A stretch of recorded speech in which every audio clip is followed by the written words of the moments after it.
Guys, we're just getting ready for the Elevate Academy podcast. We're going to be a couple minutes here while we just get things hooked up.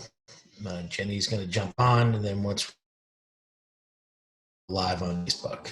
So bear with us while we are getting for today's webinar, Elevate Academy webinar series.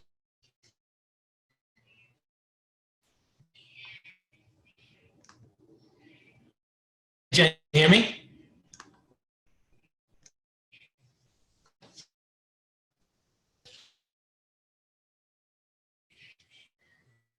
Jenny, can you hear me?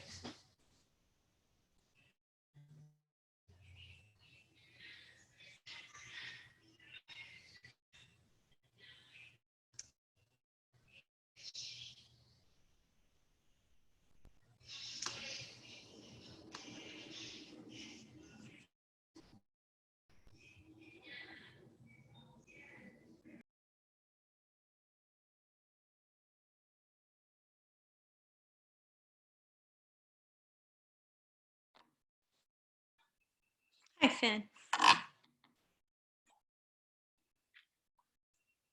There you go.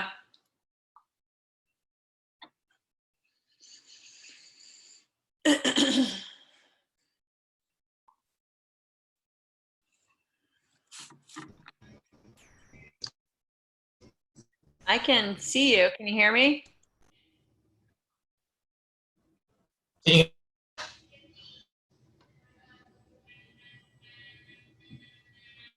Can you hear me? I can hear you. I can see myself. I'm trying to and get, see a picture. trying to make you a. Can you see me now? I just see a picture of you. I could see you. I could see a picture. I'm having of you. trouble. Yeah. Okay, hang on. My screen is up like normal. I'm trying to make you a host. Oh, I can see you. Okay. So I'm trying to make you a. Okay, you're technically you're a panelist now, which is great. Okay. Okay. All right. So let me hit go live. Okay. On Facebook. That will Facebook right now. Usually takes about a minute for them to kick in. Yeah, your connection's a little choppy. Is it? I have 5 bars. Yeah, I'm good too. Okay, so maybe we're fine. All right. I can't. Let me go inside. Live. Maybe if I go inside, I get better bars.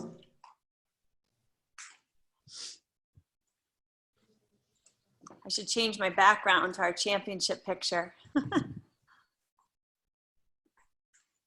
There you go. Probably better lighting. Anyway. I'm getting the preview right now for Facebook. Okay. I changed Looks like it's about to go.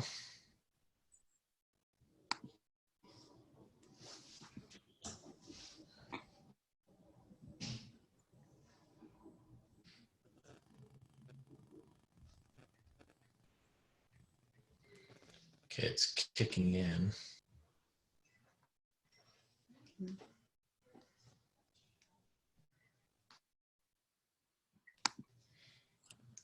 Okay. Let's go live in the bottom corner. Here we go.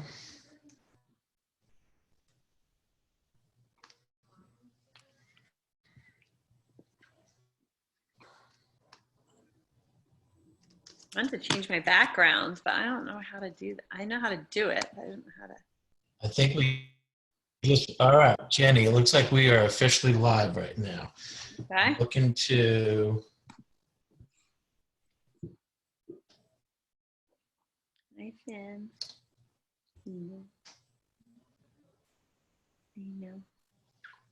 I'm checking on my phone to make sure that we are going.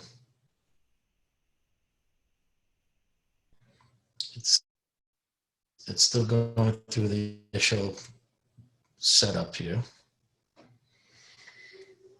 All right, we are live.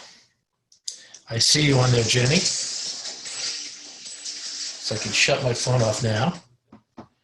And Let me just make sure that we are okay. I can see you. I can see you on the live screen. So I'm gonna get off Facebook here and we'll kick in. So hello everybody. This is Dave Kotowski with the Elevate Academy, and today my co-host is Jenny Levy, who is the head women's lacrosse coach and two-time national championship coach at the University of North Carolina, where Jenny started that program just over 25 years ago. And Jenny also happens to be the head coach of Team USA. So welcome, Jenny. Thanks for having me. Hopefully everyone's doing okay and finding ways to not only stay busy, but get better at something. Maybe technology for all of us old people. Yeah, well, I think, whenever you're facing something like this, you have to kind of get out of your box a little bit and figure out, what are some things that you can maybe be doing differently, or, and I'm sure I'm going to ask you a bunch of questions, but, right before this was happening, I was meeting with my high school team, both the JV and varsity. And I said to them, listen, this is unprecedented, but what you guys need to do is think out of the box. Who knows? Maybe one of you comes up with some type of solution that, changes everything. Yep. And we're definitely seeing that happen right now in the lacrosse world with different companies like Cascade and Maverick, who are creating face shields for the healthcare workers out there. Places like My Pillow, who's now making face masks and things like that. And then even I just saw Dyson, who makes the Dyson vacuum. They're making ventilators right now. So gotta use your ingenuity. Yeah, I agree. I love how I listened to a podcast the other day, and the woman said it was actually a TED talk, but it was only 10 minutes long. She said, actually, boredom is a great place to be for innovation and creativity, because it creates mental space and thinking that maybe you don't normally have in your day to actually come up with ideas and innovation and creativity. So I like that approach. Yeah, well, I mean, we all have a lot more time right now in our hands. Yeah. Yep. You were right in the middle of the season, number one ranking in the country, getting ready to play the number 2 team in the country, Notre Dame. What was that like for you? How did you guys handle that? Well, it's hard because lacrosse isn't right now where we're pushing to try to be Olympic sport. It's not an Olympic sport. We have a semi-pro league in the WPLL that's fighting and clawing to promote the athletes and pay the athletes and, have a great product. But right now, collegiate lacrosse is the top level that you can play. So unlike many other sports, it's pretty final, especially for my seniors. Today's a big day with the NCAA. They're making some further decisions on how eligibility will be affected going forward for all the players that were affected this season. So it was hard. We came off of a game against Northwestern, flew home on Tuesday, had off Wednesday when everything started really happening. And then we knew the Ivy League had canceled. And then as we went to practice on Thursday, we'd heard the Patriot League had canceled. And so, and then shortly after, before we had our team meeting that evening on Thursday, the NCAA announced that they were not hosting their championships for the winter and spring sports. And so it's a really emotional time. I think uncertainty and the unknown create a lot of fear. And now we're obviously living something that none of us could have ever imagined. But we're hoping for some good news today by the NCAA and see how the conference, the ACC conference, and see how Carolina will handle it going forward. So we're hoping for the best. Yeah, so let's talk about that a little bit. Actually, I was on the phone with Ricky Freed the other day, who's the head coach at Georgetown. Ricky's actually going to be joining us later in the week for one of our webinars as well. And that was something we were talking about is, this vote that the NCAA is going to have today. Do you know what time the vote is? Yeah, I think it's later today. Someone said 3 to 5, 4 to 6, sometime in that range.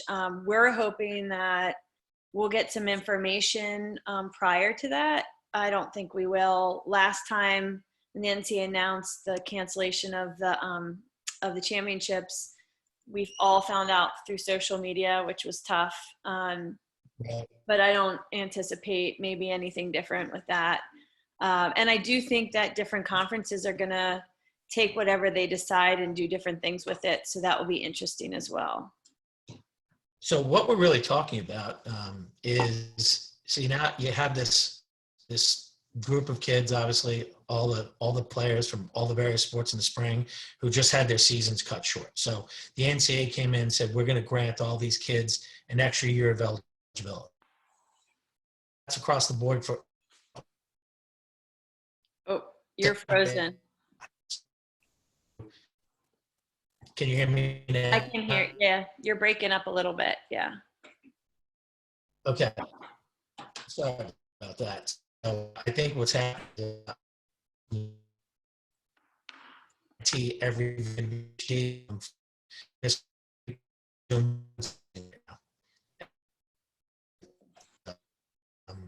want to make sure that we still have Jenny. Yeah, I can hear you. I can hear you. Can you hear me, Jenny? Mm-hmm. Oh.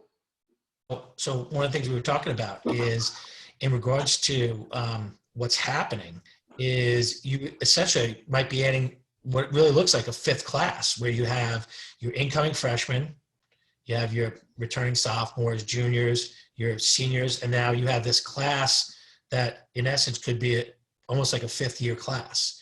And so what the NCAA is going to be voting on is how do you handle these kids from a financial standpoint? They're going to be looking at an extra year of eligibility, which is what they're deciding on, not just for seniors, but for all the players that were in current programs. They'll be looking at the financial implications of that. Obviously, the NCAA is not going to pay for anybody's extra year. So then it's going to go to the conferences. Conference will decide what they're going to do with it. And then from the conference level, they'll go to each school. And from each school's perspective, they'll decide, I think, each player, let's say they pass the extra year of eligibility, each player will have to write a petition their school for that extra year, which I'm sure will be granted if that's the case. And then each school may handle the financial piece differently. I think that overall it needs to probably be consistent across the board. So that's probably the biggest discussion right now at the NCAA level is, there's some conferences like the SEC in the lacrosse world, that's like Vanderbilt and Florida. Those guys have 16 varsity sports, right? And they've got a lot of money. Carolina sponsors 28 sports. So the implications, and a lot of the ACC schools and the Big Ten schools sponsor a lot of sports. The SEC is one of those conferences that don't have a lot of sports. So for them to flip that financial key for an extra year for a lot of their kids is a lot easier than a lot of the schools in the ACC, Carolina being one of them, because of the how many sports we have. Like Florida doesn't have men's soccer. They don't have field hockey. That's what makes Carolina so great, is that we have 28 sports, most of whom compete for national titles each year. Our women's field hockey team just went undefeated for the second year in a row, won a national championship. Our women's soccer team lost in PKs in the national championship game.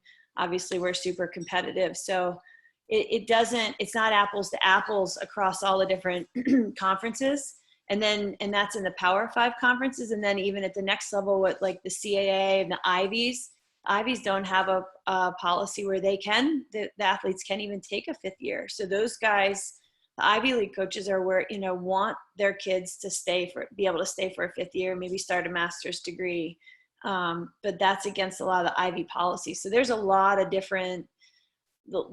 lot of different circumstances, and depending on what the NCAA decides, it will go to the next level, which is conference, and then the next level even, which is individual schools. Right. Yeah. So, I mean, I can see from, I'm a grad and, the thing with the Ivies is it's 4 years. And if you don't get done in 4 years, you don't get that extra time. But I think what I've heard from the Ivy presidents is they're not going to vote an extra year for any of the athletes. Yeah. Yeah, it just depends on the policy of the leagues and the policy of the individual schools, but it is unprecedented times. And I believe strongly that a great part of your personal education in life is participating in sports. I'm always in awe of the lacrosse community, both the men's and women's side, and how much support, networking, mentoring, and Dave, you're into this already with the career development and placement. I mean, there's not a better band of people that want to support each other than athletes. And we also know that our athletes going into I think there's a stat, I'm not going to get it right, but I think it's like 96% of the women who are in the C-suite units in business, all of them were either high school or collegiate athletes. And so it's very powerful. Yeah. I don't see athletics in college as insular. I see it as part of your education that helps you go on to do great things in life and in your communities. And so I think I think it's short-sighted to not allow these kids to finish out what they've worked so hard for. I agree. I mean, I think that it's, we literally are dealing with some of the most unprecedented times that none of us have ever lived through anything like this. What's interesting is my sister just found my grandfather's World War I draft notice. And, Right. you think about world wars, and things that, we've had drafts and things like this. But this is a very unique time, especially for, people, I'm going to be 53 in May. I've never lived through anything like this. I grew up at the tail end of obviously Vietnam, but I mean, there's been nothing like this where basically in essence, our country is shut down globally too. Yeah. It's a very wild time. And that's the only thing I wish is that from an Ivy president that maybe they need to look at this and say, hey, nothing like this has ever happened before. What can we do? But maybe they haven't. Maybe they said, hey, listen, we didn't grant people extra time when they had to go to, war. So who knows? Yeah. Yeah. It is unprecedented. And people have asked me, of course, we're on top of the lacrosse world in the moment of time that we were in, having a great season with a great group of kids. And people say, oh, I can't imagine how disappointed you are. I said, well, this is a collective disappointment for all athletes and all coaches and all teams and all sports there was athletes of winter sports, like our wrestling. We have indoor tennis. We had indoor tennis, wrestling, swimming. Those athletes were in states getting ready to compete for national championships and were to come home. So everybody has a story and a different set of circumstances. I think when you look at the bigger picture, I hope this is the worst situation we got, right? Like you got a spring sport, you got your spring canceled of sports, but does that lead into the summer? Does it lead into football season? If we don't get a vaccine or vaccination soon enough, does it go away when it gets hot and then it come back next year? We still don't know. There's so much uncertainty. So, we already know what has happened in the past 2 or 3 weeks, and hopefully, just keeping things in perspective, if that's the worst of it, then we're lucky. And we'll be okay. Meanwhile, there's people are sacrificing their lives and their families' well-being to service our communities, whether it's on the healthcare line or people at the grocery stores or people who are having to do things that are necessary. That we're not allowed to go into our office right now except for the people that are absolutely needed, and those people are making way bigger sacrifices than we are right now. So trying to keep this really funky balance in perspective and exactly where we are is tricky. Yeah, listen, perspective is everything. Yeah. What's crazy is during this time, we've experienced. We had my wife's uncle passed away. You can't even have a normal funeral right now. Right. Right. So people, how you grieve and how you deal with things are just completely bizarro world that we're living in compared to what we're used to. Yeah. I'm hoping that we come out of this though, super strong. I know you're such positive energy, and what are you talking to your kids about? Both your kids at home and your Carolina kids and your USA women that you're coaching. What are you telling them? I think the biggest thing is, we all live this life of just fast moving, right? I feel like we're all used to being in this very chaotic world where you've got the to-do list and, busy families. I mean, we've got kids who are playing club sports. Obviously, I'm a mom of 3 kids, 2 in high school, 1 eighth grader, who are very competitive. And you are on this fast gerbil wheel of life, which is fun. We all love it. We wouldn't do it if we didn't love it. But I think the message, whether it's my own kids, my team, and even the national team, is that we're prepared as athletes to handle these situations: uncertainty, unknown, fear. Every time you go out onto the field, whether it's practice or games, we're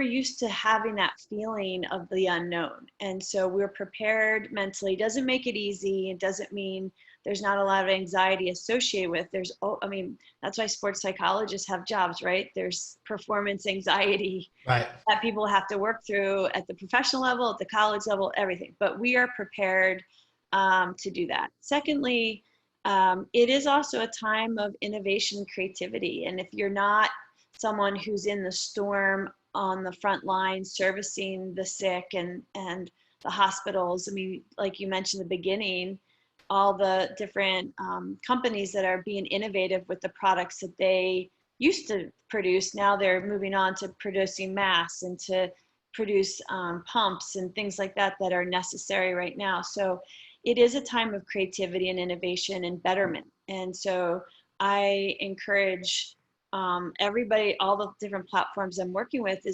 it's not just a time to survive, but let's make it a time to thrive. Whether it's learning a new skill, as you mentioned, being outside of your comfort zone and getting outside your own box. It could also be service to community. And at the national team level, I thought, the U.S. platform is so powerful because people are looking. Humor is a great way, and laughing every day and having a moment to let your hair down and all this stress is really important. And I think, whether it's Instagram Live, obviously, I didn't see you dancing, Dave. I thought you and Kate were going to do your, the TikTok, the dad-daughter TikTok. But We did a different TikTok, but it can never be published. but I really wanted to see the dads TikToking. But We had a good one, I'll tell you that. But just trying to keep some humor in the day and trying to create inspiration and as U.S. athletes and as collegiate athletes, and Carolina's always a program that people pay attention to. We are leaders, and we are people that can create. During a time of uncertainty, we can help people maybe feel better for a moment in time, or inspire people to go out and learn something and how we're handling it. And then finally, the third thing is social responsibility. And whether it's, my own kids, they're teenagers, they want to get out, they want to see their friends, and we're having to say, well, we don't know if we're sick, we don't know if they're sick, but there's a social responsibility to the greater good. And I think it's a good lesson for all of us to learn. And I think, whether it's my college players or the U.S. players, really pushing out that message of social responsibility during a time of need. And it is not fake news. I just, watching some of the news sources that I'm not politically motivated, but it's not fake news. People are suffering, and we all have to do our part to handle it. People are dying. I mean, it's simple as that. People are dying, and we all have to do our part. I mean, that's really what it is. I mean, for me, the only time I'm really going outside is I'm going out on walks. I'm taking the dog. I think, I saw something funny the other day with the dog up on top of the kitchen shelf that said, "I don't want to go out for another walk." I think our entire family is just taking the dogs out on walks on an ongoing basis. So, but you need to keep that mental side of the mindset too. It's like, keeping your routine. One of the first things I talked about with all our kids was you're used to a routine right now. Well, get a routine. Make sure you're getting a routine in, that you're getting a workout. One of the questions that someone DM'd me was, what are you doing for the Carolina players from a workout standpoint? So we're messing around with that right now. This past week was the first week that they went back online for classes, and we wanted to see what that impact was on them time-wise, like how demanding things were going to be. But the physical piece of this is really important, and everyone needs to stay active. So we're doing two different things. They definitely have a workout packet that they can execute, but we're social human beings. We're in a team sport. So we've got a group me going, but I think we're going to start doing Zoom workouts. The packets, we can all hop on Zoom. We're actually, by NCAA rules, the coaches aren't allowed to be a part of it, which I'm kind of bummed. I'd go out and do the Zoom workout with them. I wouldn't be very good, but I would still take my crew from here and we'd go, in our backyard and do it with everybody. But I know our football team's doing a lot of Zoom workouts where, you're using body weight and you're being creative with what type of weights, there's a lot of different elements that you can utilize in order to get what you need out. I think Rob Pennell put out the other day, I used to wake up being sore from the workouts that we used to do in the weight room, with my college teams or professional preparation. And I woke up sore today because of my home workout. I'm like, yeah, there we go. So, finding the positive in that, but really our kids, we would be in the heat of our season right now. You physically would be really fit right now. And we want to encourage them to try to keep that level up as much as possible, which is really hard to do when you're not training every day.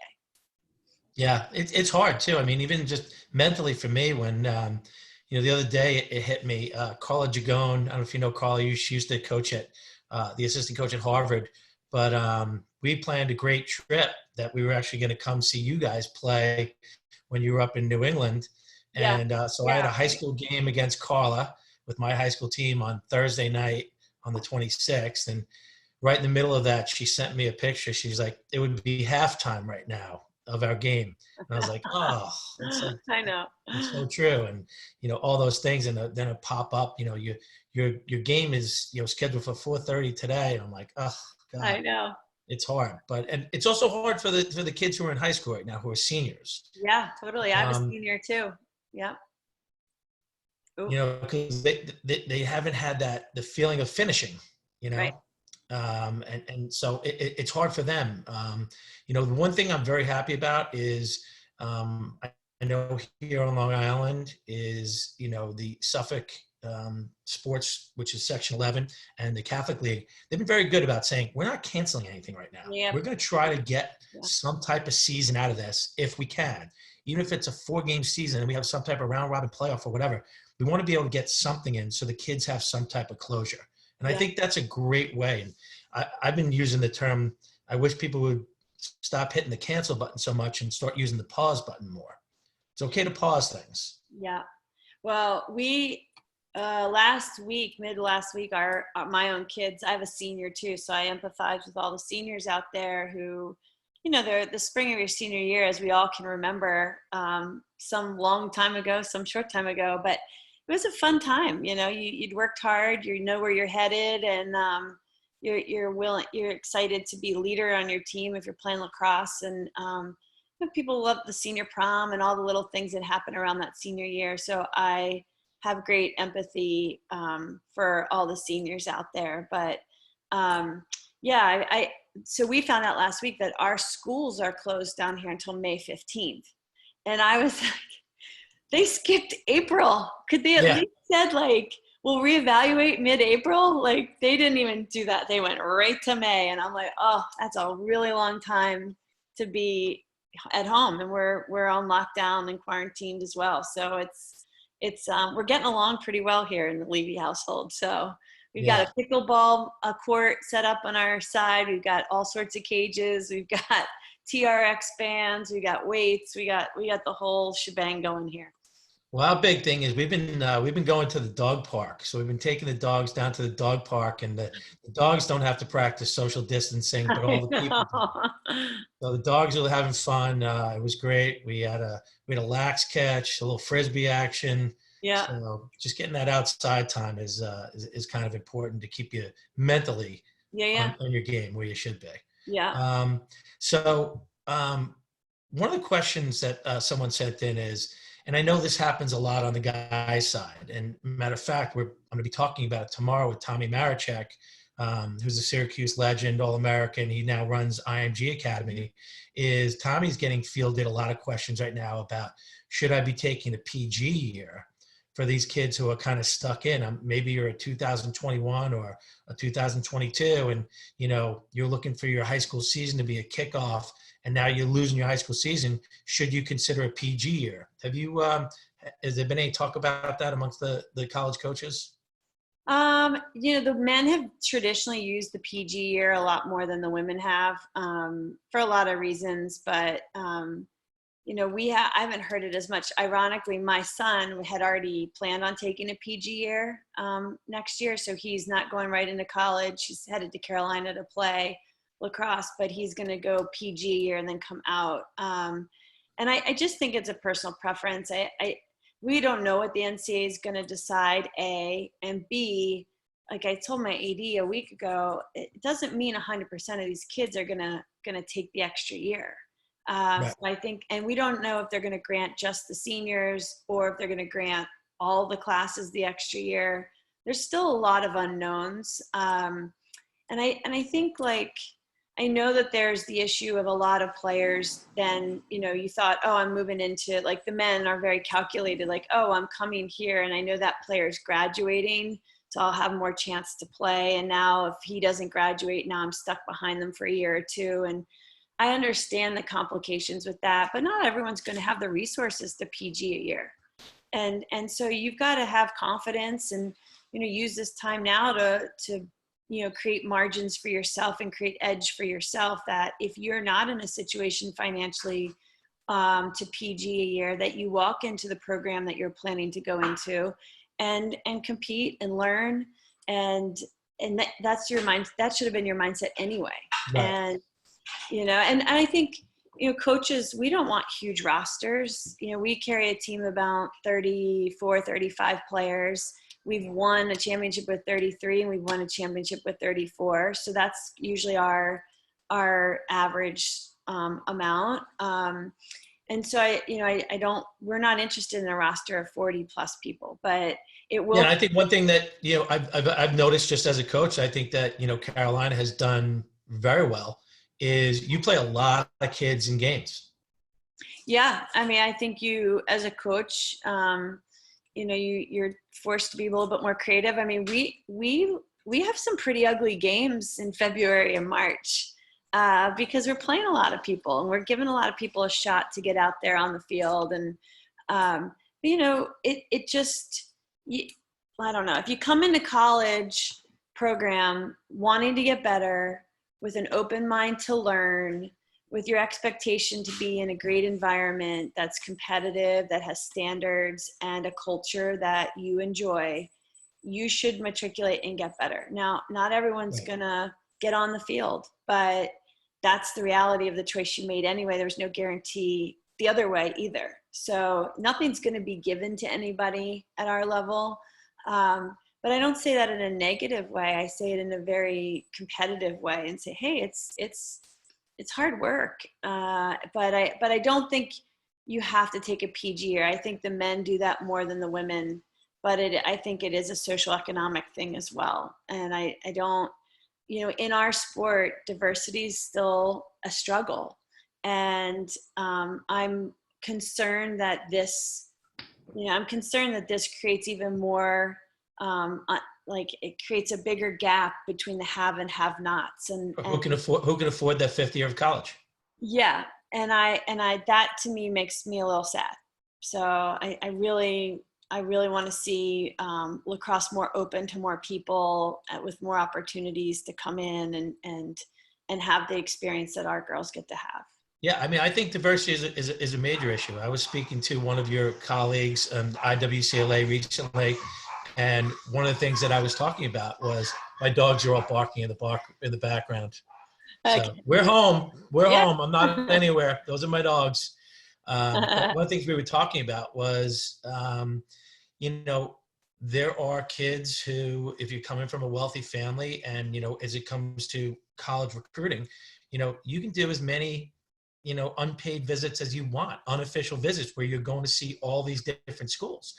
And, I've worked with kids in my program where they can't do that. They Can't can't afford it. just get Yeah. on a plane. They can't just drive and take the time off to go see this school at this specific time of year.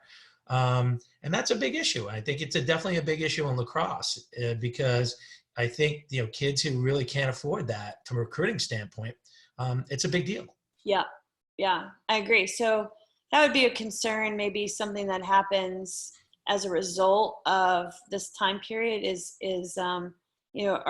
does it decrease opportunities for the greater good, Right. and maybe keeping an eye on that. And because, years ago, US Lacrosse used to have a program where we could give scholarships. We could donate a scholarship to US Lacrosse for camps and things like that. And then they would spread it. If someone from New York could apply to go to Carolina camp, Right. but they'd go through US Lacrosse to do it. And it really created a great way for us to bring kids into camp that wouldn't already have that opportunity financially. And that program's since gone away many years ago. And by NCAA rules, we're not allowed to do any type of compensation packages for people who are in need. And that to me bums me out, because I want to open our gates as much as we can. Absolutely. I agree 1,000,000% on that. I mean, it's one of the things that we've actually talked about is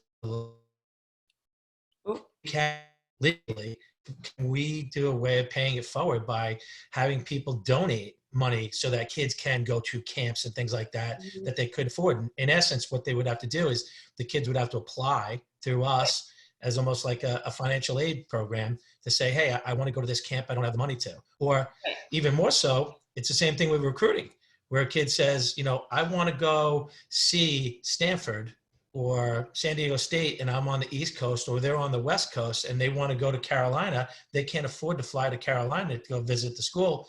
Is that something that we could actually do to help provide funds towards that? Right. That's right. Yeah.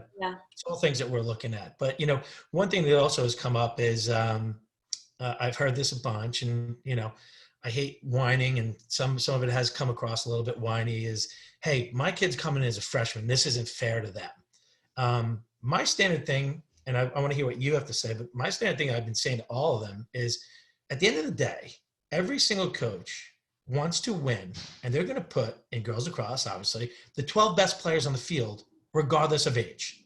So if your kid deserves to play, they're going to play. Mm-hmm. And that's what I've been saying. Mm-hmm. I agree with that. I think it is hard. I mean, I think, but that wouldn't. I don't think the competition for earning a spot on the field. I think if you didn't think it was there, I don't underestimate the people that you're coming in to play with, right? Because just because, like, for example, Katie Hogue, I'm hoping, the situation is that she can come back with us for another year. And if she does, and she's in our program, what a great opportunity for some freshmen to come in and learn from her. Oh my God, exactly. Right? I mean, are you out of your mind? She's one of the best all-time players to come through our program. She's Phi Beta Kappa academically. She's improved her game 100% being at Carolina. She came in a midi, and we play her at X as a feeder. And, between feeding and finishing and her IQ, and obviously playing next to Jamie, how would you not want to come in and learn how to be a pro? And, yeah, 100%. And so, sometimes I would say it's not always about you, and can you come in and be a good teammate? Are you coming in prepared? I do think that the kids that, it's a commitment, and it takes a lot of hard work. And if it's not your passion, you may be exposed because it's not something that's easy. I was Yeah. telling my AD that, I'm like, you're assuming like coming back for another year to play lacrosse at the University of North Carolina is like going to a country club every day. It's a beautiful place. It's a great education. Our kids have a ton of fun. And so but fun to them is showing up at practice every day and getting after it. Fun to them is doing the extra work it takes to be great. And so if that's not in your heart and in your motivation to do, regardless of what school you go to, not just Carolina, then it wasn't where you're supposed to be. And on the other side of that, the kids who come in with all of that, the heart, the work ethic, the open mind to learn, the willingness to fail and get back on the horse and be like, and be vulnerable in those moments, be like, oh my God, I just totally screwed that up. We don't care. Those kids will do great. Those kids that come in with an open mind to learn and to learn from their teammates and to contribute in whatever way is asked of them, those guys will do great. I've never seen a kid like that not do great in our program. I think over time, I think, as we grow as coaches, this is what, your 25th year at Carolina? Yeah. Or 26th? 25th. 25th. Oh my God. Yeah, it's and terrible. you look like you're 25. So well, thank you. that's a great thing. But, for me, even as a coach, and I look at it, it's like, you get better. For me, a huge thing for me and my growth was going through the Positive Coaching Alliance and really understanding that winning is important, but so are learning life lessons and things like that, and learning how to fail and how to overcome adversity. And all of these things that you're talking about and teaching on a daily basis, well, these are the same things why companies want to hire these athletes at the end, because they're literally dealing with this on a daily basis. Yeah. They deal with failure every single day. Mm-hmm. Yeah. We had an athlete. She works for Morgan Stanley now on Wall Street, and her summer internship before her senior year, she went up there and worked for Morgan Stanley. And when she came back, I was sitting down with her. I was like, "How'd you like it?" And she's like, "Oh my God, I loved it." I said, "Well," she was, I don't know how many interns they brought in that summer, maybe like 25. She's like, "I was one of like 4 women, A, B, like people were crying when they got the feedback, like we're getting instant feedback. We're learning what we did well, what we didn't, what we need to improve on. It was a cutthroat environment. It was super competitive. I loved it. I couldn't get enough of it." Now she's, I think, in her 4th or 5th year of working up there. She's like, but so many people couldn't handle it.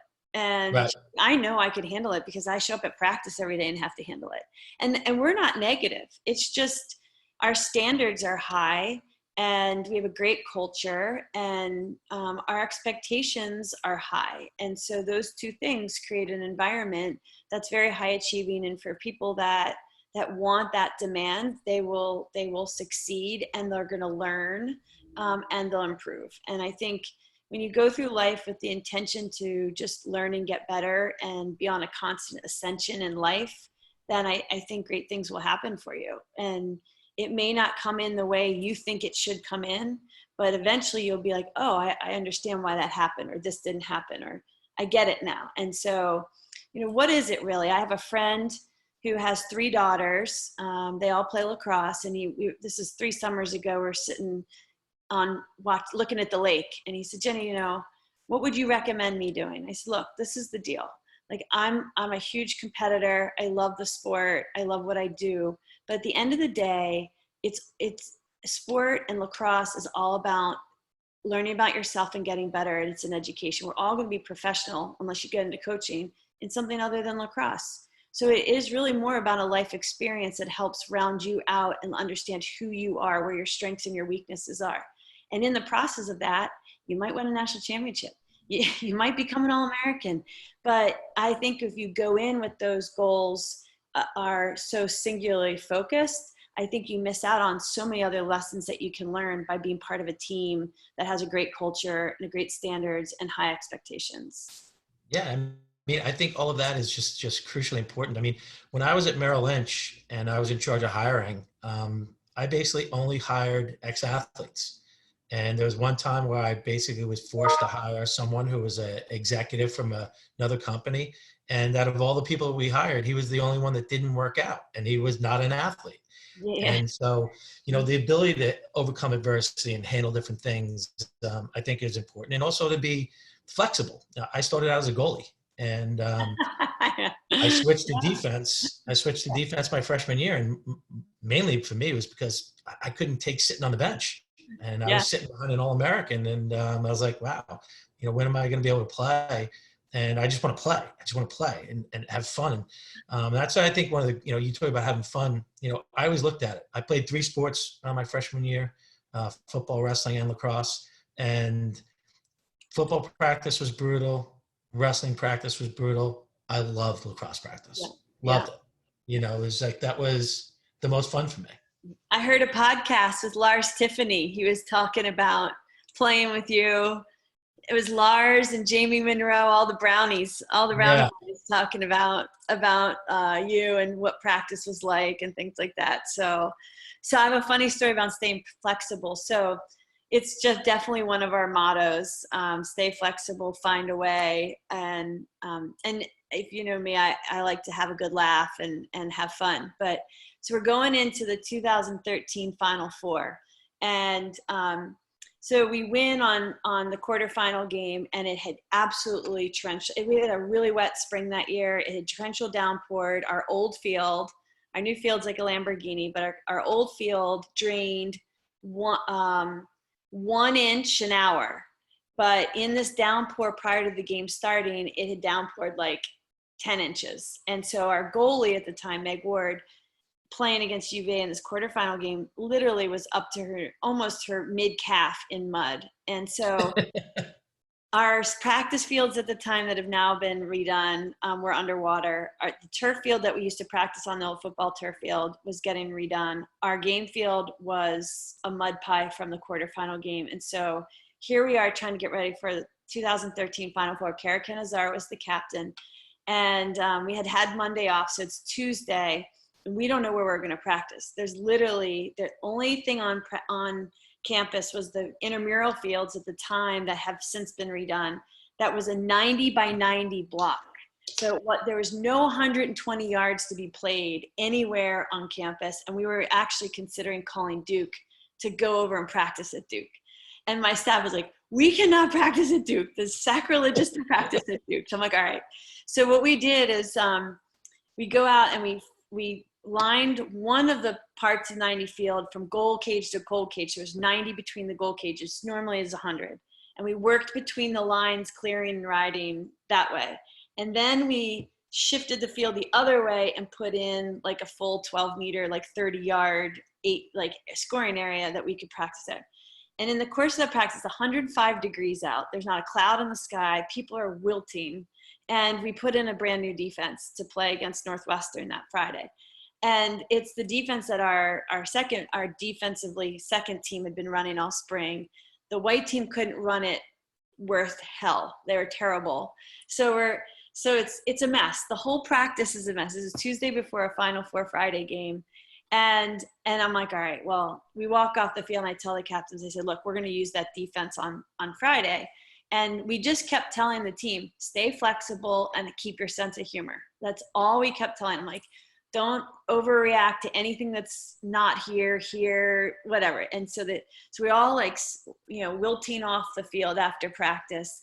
We fly up the next day to Philly and we stay about 45 minutes away from Villanova. So in order to get back and forth to practice, we're like, we're not going to Villanova to practice. So we call St. Joe's, which is about a mile away from our hotel, and said, can we practice there? Oh yeah, sure, no problem. Well, it's a communal field. So we show up on Wednesday for practice. People are running around the track. The other half of the field's being used by a rugby team. And we said to them nicely, we said, look, they said we could practice here. We didn't know you're going to be out here, but we're trying to get ready for a game on Friday for a quarterfinal, semifinal NCAA game. And they're like, oh yeah, sure. So they're like, we just need another half an hour. We're like, oh my God. So we're still trying to put this defense in. We're still telling the kids, stay flexible, keep your sense of humor. We go Thursday. The NCAA is not real happy with us because we didn't practice at Villanova, but we said, look, we'll come in before the banquet. Everybody had showered, got their hair, get them all. They all wanted to look nice for the banquet. I don't know why they cared, but it's girls. So we get out to the field for like a 15 minutes, like walkabout and to handle media, and it downpours on everybody. Oh my So gosh. this is Thursday. And so I'm like, don't worry about it. Just keep a Be sense of humor, flexible. stay flexible. Yeah. So we go into the Friday game against Northwestern, and we win it. But Kara will tell me to this day, she's like, the best we ever ran that damn defense was in the warm-ups and I'm like, oh no, like that we worked on it all week in all these stupid situations. Well, it ends up we win the championship game on Sunday against Maryland in 5 overtimes. We were down in that game a couple times. We were man down in that game 3 different times, twice of which were in sudden death overtime. And so the motto was stay flexible, keep a sense of humor. And so here we are playing deep into the night. And I think the later it got was 5 overtimes. The later it got, the more intense it got. Our guys just were like, we're good. We're good.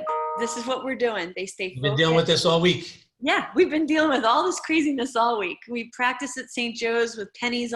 For some reason, St. Joe's has this they have a tradition of pennies. So we kept finding pennies all over, and people were like, oh, lucky penny. And then by the end of the week, we're like, another penny. So anyway, it was stay flexible, keep a sense of humor. I think that's a good motto in life. Oh, that's awesome. But, listen, I don't want to keep you much longer, but the one thing, when you bring it up, your former player who's at Morgan Stanley, and the competitiveness, I love Anson Dorance's book, and I've read it on coaching. And one of the things he talks about is, and for those of you who don't know, Anson Dorrance is the women's soccer coach at UNC and has won more national championships than any other person in the history of NCAA championships. Yeah.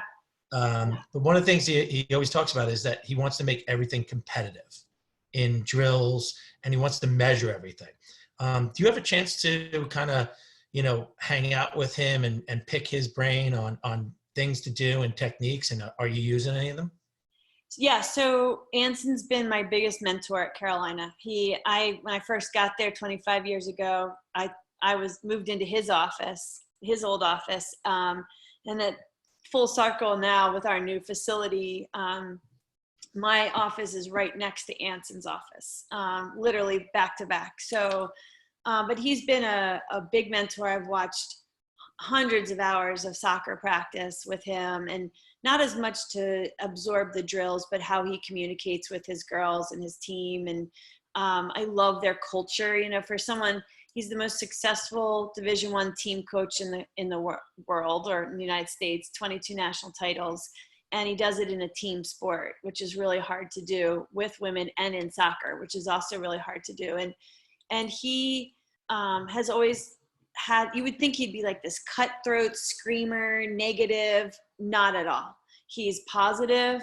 He's a can-do attitude. He loves competitive fire, self-belief, and personal discipline. Those are the 3 things that he talks about. So your self-discipline, your self-belief, and your competitive fire is what he looks for when he's recruiting and separating the good from the great. And then once you come into his program, the best story that he has is Carla Overbeck came in. She's from Texas. She was a recruit. She came in. They do these 1v1 cauldrons where you compete one-on-one against each other, and he records everything. She didn't win one her freshman year, and then by her senior year, she didn't lose one. Coincidentally, she also became the captain of that 1999 women's soccer team. USA. She's, if you are into books, The Captain Class is a great leadership book. Love the captain's class. Right. But what's interesting is you don't really hear about Carla. Yeah. Yeah. You hear about Mia and Foudy and Brandy Chastain, but Carla lives in our neighborhood. She coaches at Duke. And she's a great leader. So the things that we've taken from Anson, is, coach within your personality. I'm surrounded by Karen Shelton, who's a Hall of Fame coach on the field hockey side, who's won, I think, 7 or 8 national titles, and Anson won 22. They both have a very different style of leadership. Their teams have a very different culture, but you can have success in both ways. But I will tell you that the one thing that both programs have, and I would include ours in that, is the kids love what they do. They love showing up every day and working hard. They've got the freedom of creativity, which I've gotten from Anson. He operates in a little bit more chaos than I'm comfortable operating in. They may show up sometimes and not have hotels or know where their next meal is going to be. But, we do compete in our program. We didn't do it individually because at the time when we did try it one year, it was really bad for our team. They didn't understand it and it was my fault. But we're also not an Olympic sport yet. So a lot of his guys are really trying to get to that next level to be on the national team, where our guys, college is the ultimate. So our team's divided into 4 sub teams, and you get drafted when you're a freshman and you stay on, and we compete in those. And so in those teams, so we made it more of a team competition than we do individual competition. We don't track the matrix as much as he has. But I would tell you that he's had such a big influence on everything that I've done at Carolina, and I'm probably more towards his style than Karen's style as far as personality goes. But he's brilliant. I will never be able to match him. But I've been able to learn so much from him. Well, it must be unbelievable just, at Carolina. I've had the chance to, meet and hang and actually run with Bubba Cunningham, the AD. You guys have one hell of a coaching staff across all the different sports there. It's just incredible. Yeah, well, Roy Williams, our basketball coach, has also been a great mentor for me. And I remember in 2012, we lost a really tough game up at the Dome in the quarterfinals in overtime. And that year, there was 5 teams that were really competing head-to-head for the national championship. And we were one of them. And we also knew that if you got caught in that 4-5 game as 5, it's going to be a tough win on the road. And so we ended up 5, had to go up to play Syracuse, end up losing in overtime there. And that was after we'd been to like 09, 10, 11. We'd been to Final Fours and championship games that stretch. And I was like, I cannot believe the wall's not falling down yet. And we hadn't won a championship yet. So I met with Roy, and he's like, Jenny, if you believe in what you're doing, you believe in your systems, you believe in what you're doing culture and standards wise, and you just have to stay true to that. And we shift, the girls today are great and they learn differently, and we have to inspire and motivate differently. But regardless, you have to do what you believe and within your personality. He's like, Jenny, the door will fall down one day. Right. You just have to keep working, and you may never win. And I'm like, what? So sure enough, we win the next year. But Roy's a team player, and we all learned from Dean Smith, where it's you're going to play hard, you're going to play together, and you're going to play smart. And I would say that culture permeates through all of our sports at North Carolina. And we look for athletes who also reflect that mantra. And there might be some great players out there, but if they're not team players, we're not real interested in them. I really want team players, because that's what makes being part of a team so fun. Yeah, absolutely. What's interesting is you mentioned Dean Smith. One of my favorite things is when you go to the UNC Basketball Museum, there's a letter from Dean Smith to Michael Jordan when Michael Jordan was a senior in high school, and said, Michael, we're so excited that you're coming to Carolina, and if you really want to be a great player and come in as a freshman as a great player, here are the things we want you to work on over the summer. And he's got his list, and there's like 4 or 5 things like this big on the list. And then that year, Michael Jordan comes in, wins the national championship. He hits the winning shot. He's an All-American as a freshman. And then the letter next to it is, Michael, you had a really good first freshman year, but if you want to be a great player at Carolina, here are the things you need to work on, and they're this much bigger. And I just love that. Yeah. Here's to Michael Jordan, one of the best players in the world. You got to do more. Yeah. And it's personal. One little add on to that story is that letter is his freshman year letter. Next to it, there's check marks. And he's checked off each thing that he chose, A, to work on, and B, wanted to improve, and did it. And I think that there's a lot to be said about personal accountability to where you want to be. And it's interesting. I mean, as we talked about, I have kids at home too. And this generation, no fault of their own, have been led and instructed by others a lot. And it has taken away from their ability to be creative and know what to work on and think about things outside the box.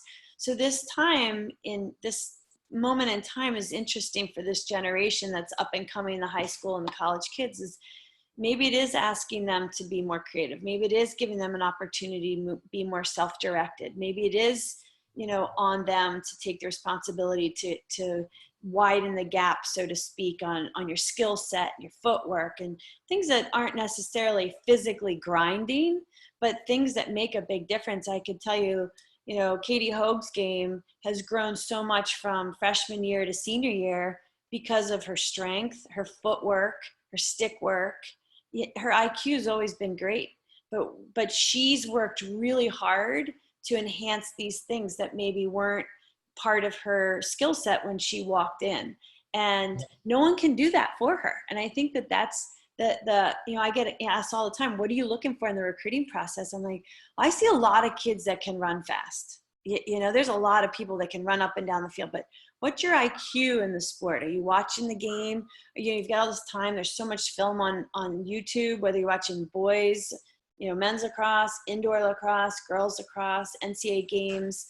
What are you doing to become a student of the game, both on the field physically and then off the field mentally? And, if you want to be great, it doesn't matter where you're from. Although I feel like Long Island always has kids that get this. I think it's in your culture, in your area. Your kids understand that you have to put the time in. And I think that the stick culture up there is unique and definitely a priority. And I think that that's something that your guys can build on that separates you all. But I'm waiting for the rest of the country to catch up. I'm like, there's no reason why a kid from North Carolina can't work on their feet and their stick. There's just not. Now, you don't see it every day in practice. You're not. Now everybody's got the time to do so. So I think that's one of the things that everyone's got to put in that extra effort right now. Yeah. So we like exciting players. I was telling a friend of mine today, I said, one of my favorite quotes is, hard work beats talent when talent doesn't work hard. And I always say, imagine if your most talented player was your hardest worker. That's a coach's dream. Oh, easily. And it sets a standard for everybody else that it takes away all the whining and the complaining. Totally true. Well, listen, Jenny, you've been awesome. Thank you so much for taking the time out of your day. I'm sure people are going to love this and get so much out of it. So good luck to the Tar Heels, and good luck to your family. Stay safe, and we will talk to you soon. Thanks. Good luck to everybody. Stay creative. Stay creative and motivated. Thanks. Take care. Yep. See ya.